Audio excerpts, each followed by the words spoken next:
My name is Parth. I graduated last year, actually, yeah, year before 2021.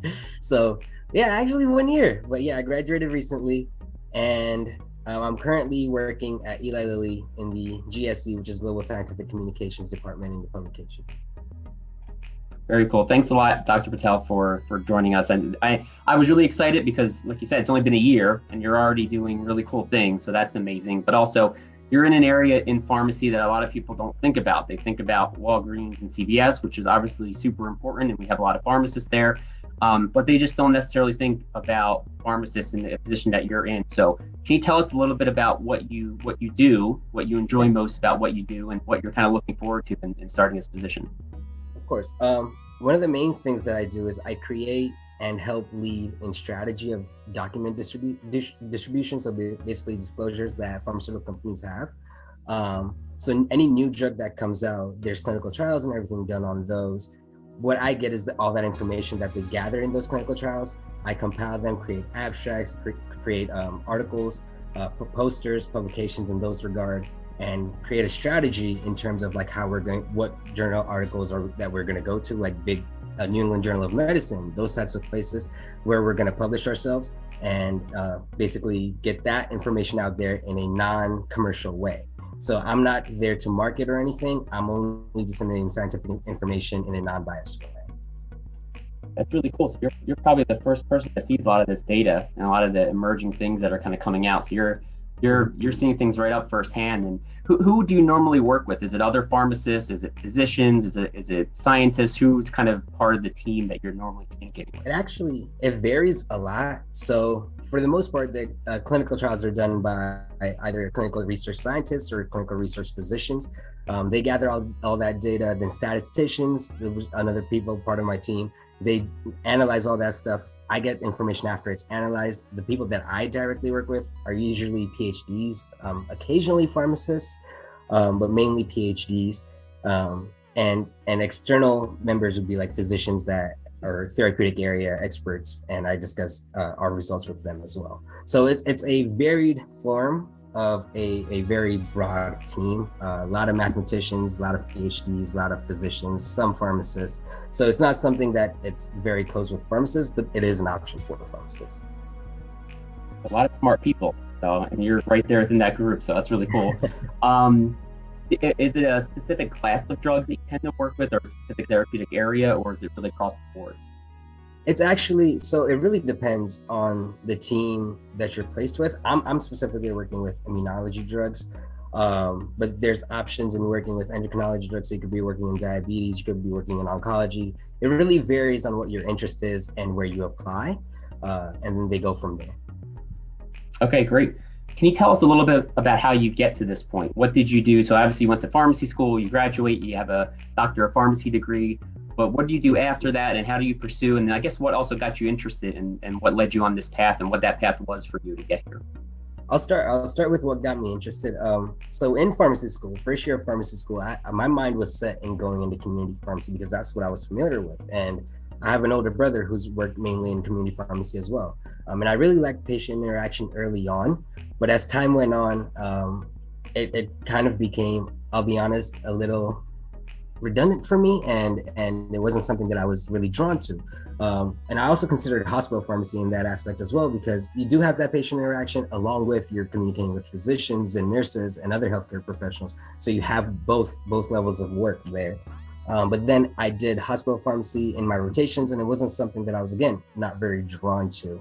I did have a rotation with Eli Lilly, and this was like completely out of the blue. This was something that I've never worked in, never heard about, and it was with medical scientific liaisons.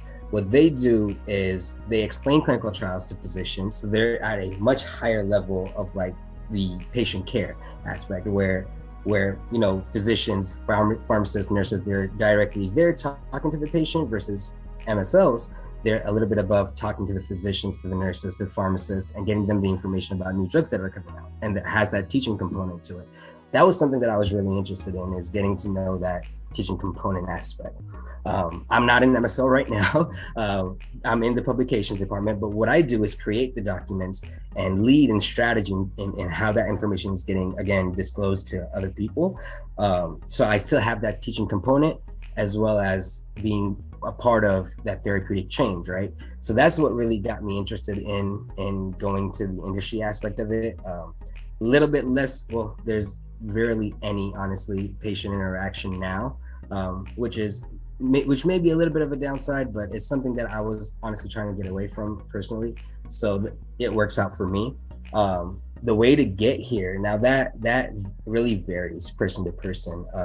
But I do highly recommend like the general things, having a little bit of research under your belt, being involved in your school, networking is a key component.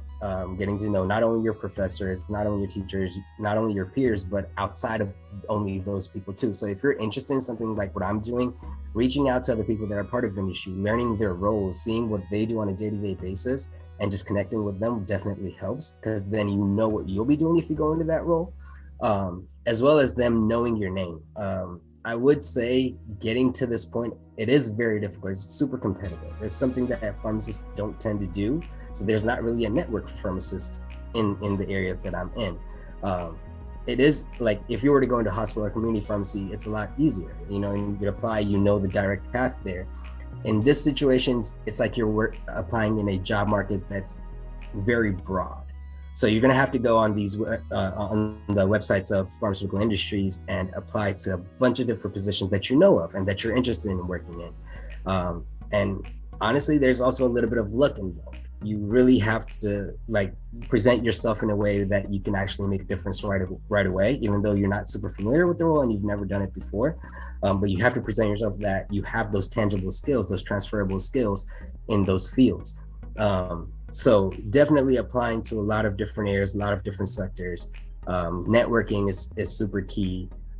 Being involved in your school, because that's going to open up doors and give you those transferable skills, right? Like if you're a president of an organization, that means you can lead, and you have shown that you have the ability to lead. If you've done research, that means you understand what's going on in clinical trials, and that you can, help explain that information to physicians or nurses or whoever else, right? So you need to have those transferable skills.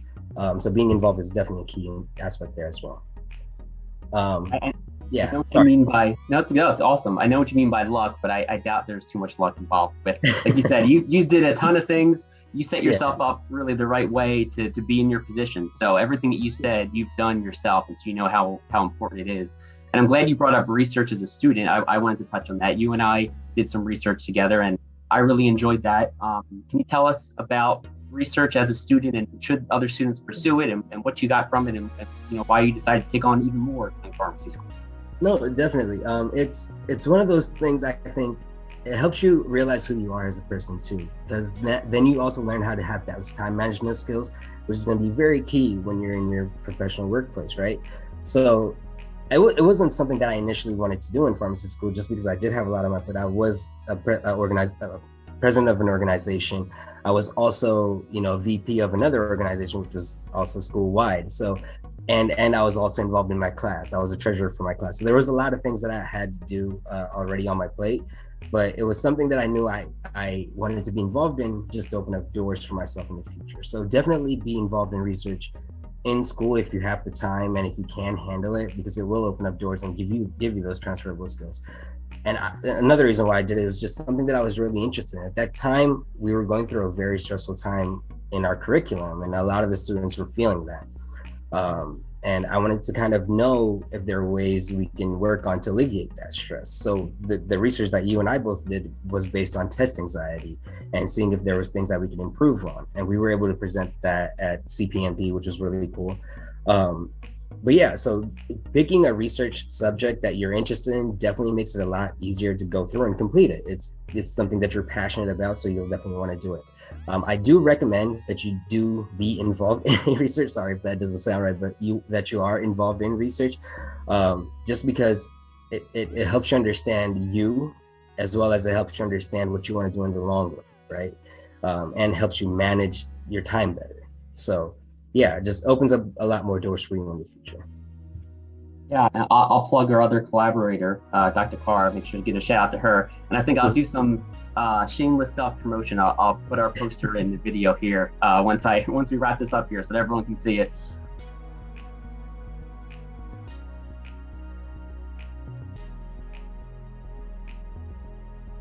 So yeah, thanks for adding that. I mean, that is an experience that I think of not everyone knows about or thinks to do. They kind of think, well, faculty, they're not going to do research with me, or I don't have that experience. I don't know what to do. And I agree. I like what you said about getting to know yourself. And there's a lot that's involved in the process. It's not just about the output of what the research is, but really growing as a professional.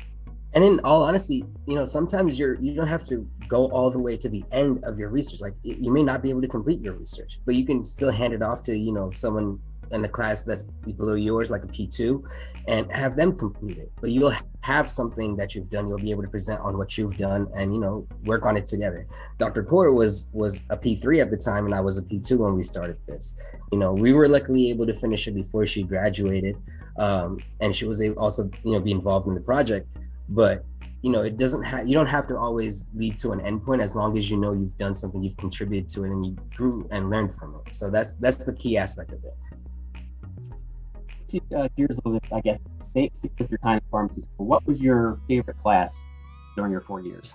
I don't think I had a specific favorite class, but I had like 3 general classes that I really, really enjoyed because of 3 different teaching styles. CNS with you. That was fun because you came in with a PowerPoint presentation, and we knew what to expect, and you made it engaging, you made it fun, and we were all interacting and having fun during that class. And it made it easier for me when I'm engaged to learn from it. CV, cardiovascular, was another great class because you actually had to teach yourself everything in that class. Dr. Botter, I don't know if he's still faculty at Manchester, he would come in and give us the guidelines and tell us, read it and learn from it. So it's really important that you know how to do that, though, because you're going to be doing that in your future career. So it's important that you have that ability and learn from that. And endocrinology was another class, or like that class overall, because I had diabetes. Diabetes was just overall one of my favorite subjects. It was something that I caught on really easily and was really engaged with. And ambulatory care, it's a really pertinent field, and that was something that I was also interested in initially. And diabetes is a huge factor there. So those 3 classes and the teaching styles and the teachers that came with them really, really opened up my eyes and gave me different perspectives on all these disease states. So, it got me really engaged, and I was really excited for those classes. I like that you talk, it's not just about the content, but also how you learn, right? Because I'm sure a position you're in now, no one's telling you exactly how to learn and do this, right? You need to figure it out on your own. So usually they just throw you in the pool and you just have to learn how to swim. Right, exactly. So the fact that you had that already in class, you can see really translates well. And I just want to confirm, I did not pay or force you to say the course I teach in, right? No. We developed a great bond and a friendship, long lasting. Yes. So definitely left an impression on me, and you're a great resource too. So definitely, I loved your class. I appreciate that so much. What would you say other things about Manchester? I mean, you've obviously had a lot of opportunities, and you could have gone to many pharmacy schools. Why Manchester? The reason I chose Manchester, 2 major reasons were, one, it was very, very family knit. We have a smaller community there, so you get to know your peers and actually, learn from them as well. So that was really important to me. I have lasting friendships from there. 2 of my best friends that, I see almost every day now, I work with now, I met them there. So those things were really important to me. Developing those relationships was super cool. Another reason was it was also close to home. I enjoy spending time with my family, and it's a blessing, the family that I have. So, those would probably be the 2 major reasons on why I chose Manchester. Obviously, the education component is really important too, and there's great classes and great teachers, but those personal things that I had were a lot more important for me. Yeah, and it's that entire experience, right? So you have to make sure it checks all those boxes. So, well, this has been awesome. I want to leave a moment for any other updates since graduation, professionally, personally, or any thoughts about the future that you can update all of us on. You did mention like how I got to this position. You know, initially after I graduated, I didn't really go into community or a hospital setting, but I did do a fellowship. So that again opens up doors too. So I highly recommend students look into that route too. Residency is also another option, so something to look into as well. Um, but yeah, figure out life the way you want to figure out life. Like that's just how it is. You know, things fall in line for you the way they're supposed to. For me, I got to kind of where I wanted to go. It took a year, you know, to get to here, but I had that fellowship, and then now I'm here.